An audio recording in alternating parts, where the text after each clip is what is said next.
गरीब साध साध सब नेक हैं, आप अपनी ठोरे, जो सतलोक ले जाएंगे वो साधु कोई और।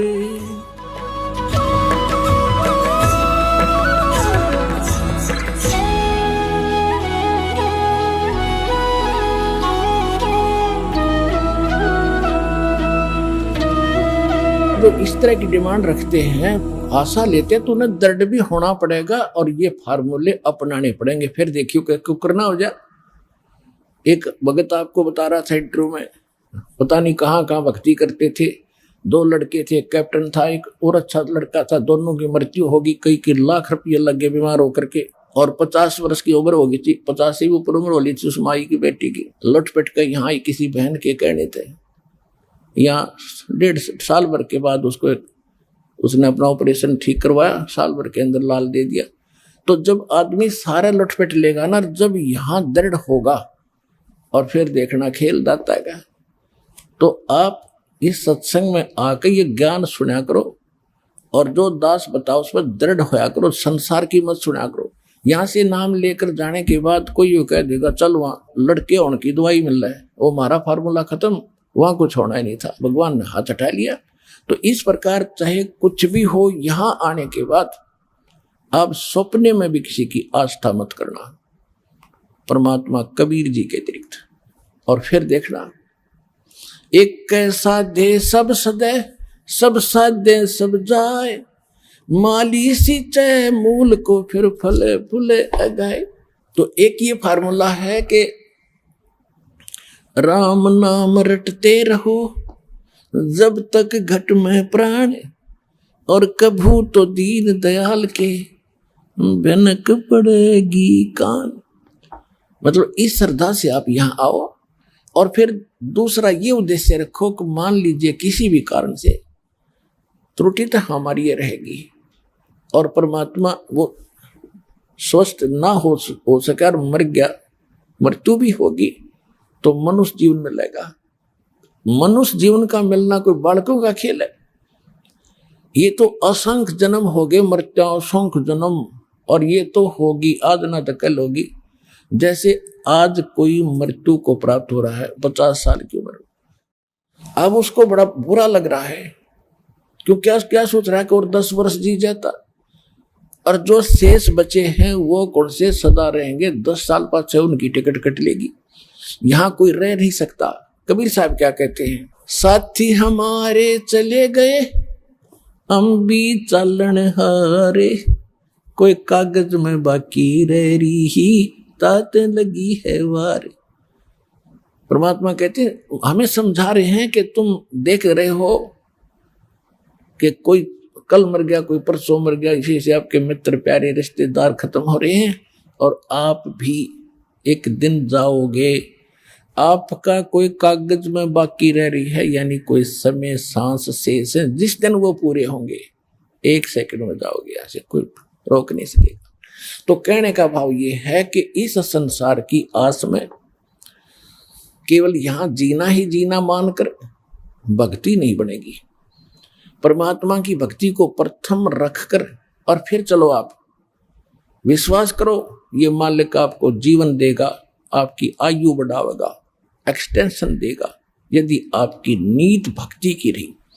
दूसरी बात ये होती है, जैसे परमात्मा को तो हमारे आने वाले समय का खूब पता है। जैसे कोई भक्त की मृत्यु होगी, सतनाम प्राप्त करके सारनाम प्राप्त नहीं हुआ, अब कोई उसके मन में, क्योंकि जो भक्त है उनको तो दृढ़ता रहती है, समाज के लोग वहां आते हैं, पता नहीं क्या क्या उसको कहते हैं, तुम तो ये कहा करते, तुम तो ये कहा करते, अच्छा भगत था, पूरी श्रद्धा थी, इसकी एक्सटेंशन क्यों ना करी तुम्हारे भगवान ने। तो पुण्यात्मा विचलित ना होना।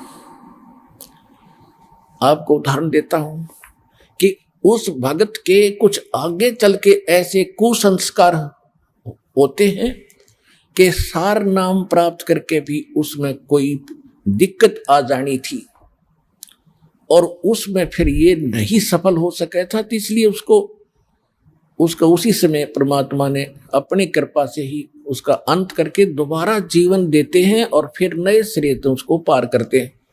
अब तो ये भक्ति युग शुरू हो गया, हजारों वर्ष ये चलेगा। अब तो कोई धोखा है नहीं, मोक्ष नहीं, मृत्यु होगी तुरंत मनुष्य जीवन 10वें महीने आ लेगा यहाँ पर।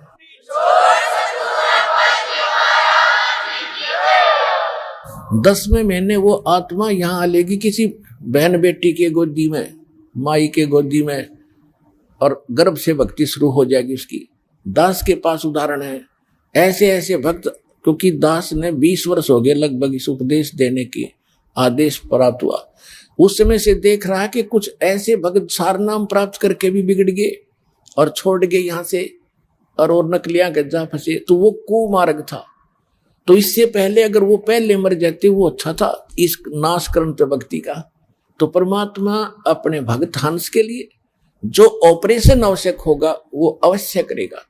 जैसे किसी को रोग है और उसकी टांग कटनी है और टांग ना कटी तो उसकी जीवन नाश होना है, तो डॉक्टर सलाह देगा कि टांग काटनी पड़ेगी जो जीवन रक्षा चाहता है।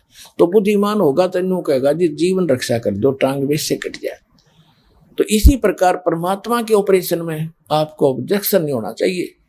जो परमात्मा करता सही करता है, ये विश्वास रखे कि मालिक गलत नहीं कर सकता जब इसकी शरण में आ गए।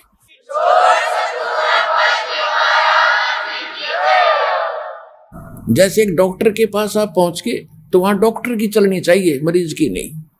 जब मरीज चला होगा तो ऑपरेशन फेल हो जाएगा और वो जीवन अपना हाथ धो बैठेगा। तो इसी प्रकार जैसे आप देखते हो बिल्ली जो होती है एक घर में बच्चे पैदा करती है और तीसरे दिन उनको मुख से उठा उठा सारी रात दूसरे घर में ले जाती है। क्यों ले जाती है? कि उसको पता है कि कहीं यहाँ कुत्ते कातों को पता ना लग जाए, तेरे बच्चों का यहाँ पता लगा इतने दूसरे में रखे होंगे। और जब वो उठाकर चलती है उन बच्चों को अपने मुख से पकड़ती है। कितने पैने दांतरे होते हैं, दांत होते हैं बिल्ली के, और वो बच्चों को बीच से पकड़ कर चलती है। वो बच्चे चू भी नहीं करते। क्यों नहीं करते? क्योंकि हम उनको दर्द होता है, उनको मालूम है हमारी माँ पकड़ रही है और इसी से दर्द हो रहा। हमारे को ये कोई विशेष खास बात है, हमें कोई खतरा है, उससे बचाने के लिए ले जा रही है। तो वो पशु भी इतना महसूस करते हैं, वो भी हाय हाय ना करते और चुपचाप बेचारे नो हो जाते हैं, नो सुकड़ जाते हैं, और वो पकड़ के ले जाती है और बिल्कुल नहीं बोलते। उनको मालूम है जब शोर कर दिया तो कुछ पहचान ले, कुत्ता आ जाएगा हमें खा जाएगा, तो चुपचाप उस दर्द को सहन करके सुरक्षित हो जाते हैं। तो इसी प्रकार समझ लेना परमात्मा थोड़ी बहुत यहाँ आकर भी आपको कोई पीड़ा है तो आपके हित में है, आप उसमें बिरडाना नहीं। कई तनों को हम 4 बार आ लिया जी, अरे 4 बार में कला टूट गया, सारी उम्र आना है तेने तो यहाँ पर। अगर 4 अपन में थक लिया तीसरी तेरे को लाभ होगा, फिर फायदा क्या होगा इसका? तो पुण्यात्मा इनको याद रखना है।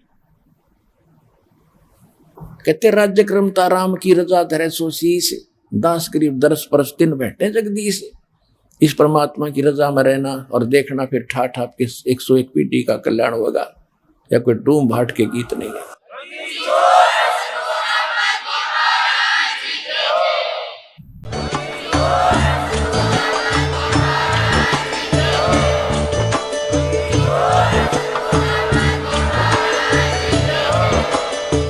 सुन रहे थे जगत गुरु तत्वदर्शी संत रामपाल जी महाराज जी के मंगल प्रवचन। अधिक जानकारी के लिए विजिट कीजिए हमारी वेबसाइट www.jagatgururampalji.org। संत रामपाल जी महाराज जी के शुभ आशीर्वाद से पूरे विश्व भर में 500 से भी ज्यादा नाम दीक्षा केंद्र हैं, जिन पर संत रामपाल जी महाराज जी द्वारा ऑनलाइन निःशुल्क नाम दीक्षा दी जा रही है। अपने नजदीकी नाम दीक्षा केंद्र का पता करने के लिए संपर्क करें 8222880541।